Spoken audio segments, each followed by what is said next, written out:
नमस्कार, स्वागत आहे तुमचं अन्नपूर्णा किचनमध्ये।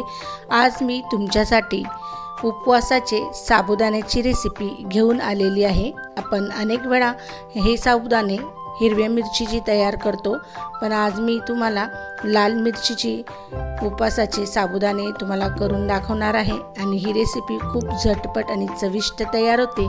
तर चला तर मग वेळ न घालवता रेसिपीला सुरुवात करूया। तर साबुदाण्यासाठी लागणारे साहित्य आपण पाहणार आहोत। तर त्यासाठी मी इथे 1 ते 2 चमचे लाल मिरची पावडर घेणार आहोत। त्याचबरोबर अर्धी वाटी शेंगदाणे आणि 1 ते 2 वाटी मी हे 2-4 तासपर्यंत व्यवस्थित असे पाण्यामध्ये साबुदाणे धुवून स्वच्छ आणि भिजवून घेतलेले आहे।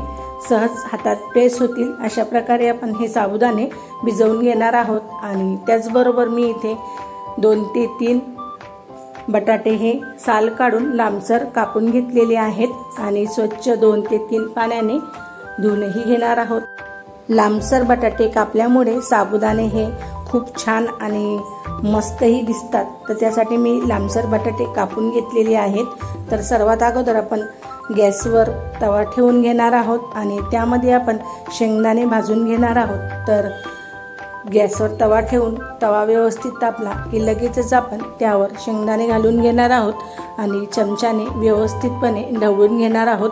2 ते 3 मिनिटापर्यंत हे शेंगदाणे व्यवस्थित असे खमंग आणि खरपूस आपण भाजून घेणार आहोत। तर 2 ते 3 मिनिटं झालेली आहेत। खूप छान आणि मस्त खमंग असे आपले शेंगदाणेही शेकून झालेले आहे। मी तुम्हाला दाखवतही आहे अशा पद्धतीने। आता शेकून घेतलेले शेंगदाणे एका थाळीमध्ये आपण काढून घेणार आहोत आणि थंड झाल्यानंतर त्याचे सालही आपण काढून घेऊयात आणि मिक्सरमध्ये फिरवून घेणार आहोत। त्यासाठी आपण एका छोट्या मिक्सरच्या भांड्याचा वापर करणार आहोत। तर सर्वात अगोदर आपण साल काढून घेतलेले आणि थंड करून घेतलेले शेंगदाणे आपण मिक्सरच्या भांड्यामध्ये घालून घेणार आहोत आणि झाकण बंद करून याची थोडीशी जाडसर अशी पूड तयार करून घेणार आहोत। आता मी फिरवूनही घेतलेली आहे मिक्सरला सर्व शेंगदाणे आणि तुम्हाला दाखवतही आहे। अशा प्रकारे आपण थोडेसे जाडसरच आपण हे शेंगदाणे दळणार आहोत। जास्त जाडही ठेवायचे नाहीयेत, नाहीतर ते दाताखाली आल्यावर चव कोणाला आवडत नाही, म्हणून थोडीशी बारीकच पेस्ट आपण करणार आहोत। तर सर्वात अगोदर आपण गॅसवर कढई ठेवून घेऊयात आणि कढई व्यवस्थित तापली की लगेचच त्यामध्ये 2 ते 3 चमचे तेल घालून घेणार आहोत। तेलाचा वापर यामध्ये कमी करायचा आहे। जर तेल जास्त झाले तर साबुदाणे आपले तेलगट होतात। तर 1 ते 2 चमचे मी यामध्ये तेल घालून घेणार आहोत आणि सर्वात अगोदर आपण कापून घेतलेले बटाटे यामध्ये घालून घेऊयात।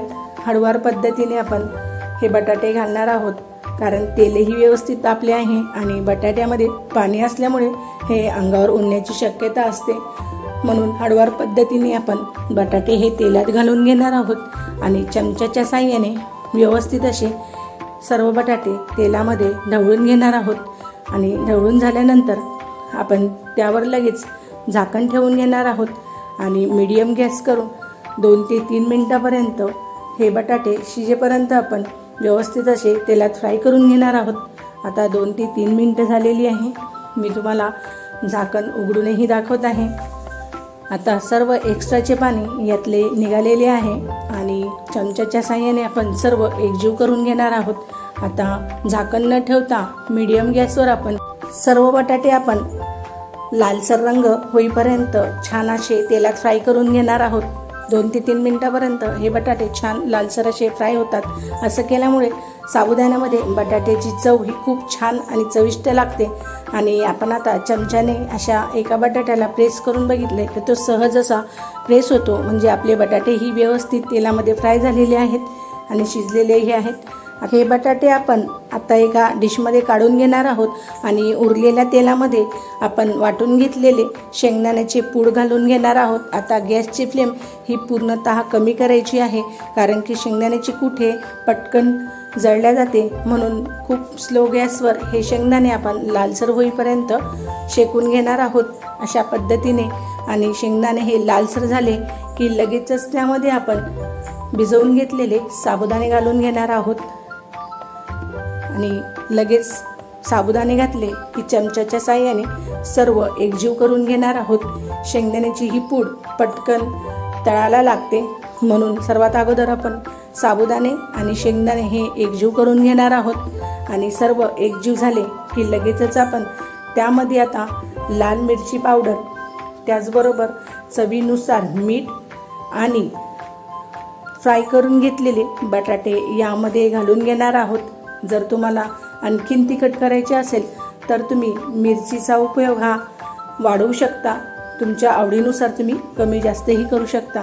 आता त्यामध्ये बटाटेही घालून घेतलेले आहेत आणि चमच्याच्या साहाय्याने व्यवस्थित सर्व आपण एकजीव करून घेणार आहोत। यामध्ये मी मिरची पूड ही तेलात घातलेली नाही आहे, वरतूनच टाकलेली आहे, त्यामुळे ती कच्ची राहत नाही। तर सर्व एकजीव झाल्यानंतर आपण 4 ते 5 मिनिटापर्यंत गॅस मीडियम करून हे साबुदाणे व्यवस्थित शेकून घेणार आहोत। आता 4 ते 5 मिनिटं झालेली आहेत, तुम्ही बघू शकता। मी झाकण खोलूनही तुम्हाला दाखवत आहे। आता आपण चमच्याच्या साहाय्याने व्यवस्थित सर्व साबुदाणे एकजीव करून घेणार आहोत आणि तुम्ही पाहू शकता पहिल्यापेक्षा आपले साबुदाणे हे छान असे फुललेले आहेत आणि छान अशी वाफही त्याला आपण काढून घेतलेले आहे। खूप सॉफ्ट हे साबुदाणे तयार होतात। अशा पद्धतीने मी सर्व साबुदाणे हे व्यवस्थित चमच्याच्या साहाय्याने एकजीव करून घेतलेले आहेत। आता गॅसची फ्लेम ही मीडियम ठेवून 4 ते 5 मिनिटापर्यंत आपण परत साबुदाण्यांना छान अशी वाफ काढून घेणार आहोत। आणि तुम्ही पाहू शकता खूप छान आणि मस्त जबरदस्त रंगही आपल्या साबुदाण्याला आलेला आहे आणि खूप अप्रतिम हे साबुदाणे झटपट आणि लवकरात लवकर तयार होतात। तर गॅसची फ्लेम मी बंद केलेली आहे। तयार आहे आपल्या उपवासाच्या साबुदाण्याची रेसिपी आणि मी तुम्हाला ही रेसिपी सर्व्ह करून दाखवत आहे। ही रेसिपी तुम्ही दही सोबत एन्जॉय करू शकता। दही सोबत ही साबुदाण्याची रेसिपी खूप जबरदस्त आणि अप्रतिम लागते। जर तुम्ही उपवासामध्ये जिरे, कोथिंबीर जर खात असणार तर तुम्ही यामध्ये त्याचा वापर करू शकता आणि जर खात नसेल तर तुम्ही ते स्किपही करू शकता। तयार आहे आपल्या उपवासाच्या साबुदाण्याची रेसिपी। तर ही रेसिपी तुम्ही लहान मुलांच्या डब्यासाठीही देऊ शकता। एखाद्या वेळेस घरामध्ये हिरवी मिरची जर नसेल तर तुम्ही अशा पद्धतीने लाल मिरचीचे साबुदाणे तयार करू शकतात। ही रेसिपी सॉफ्ट आणि चविष्ट असल्यामुळे लहान मोठे हे खूप आवडीने खातात। तर कशी वाटली तुम्हाला ही रेसिपी? अशा साध्या सोप्या पद्धतीने ही रेसिपी मी तयार केलेली आहे। अशाच पद्धतीने तुम्हीही तयार करा आणि मला कमेंट्समध्ये नक्की कळवा। अशाच नवनवीन आणि झणझणीत रेसिपी पाहण्यासाठी व्हिडिओला लाईक, शेअर आणि सबस्क्राईब करायला मात्र विसरू नका। धन्यवाद।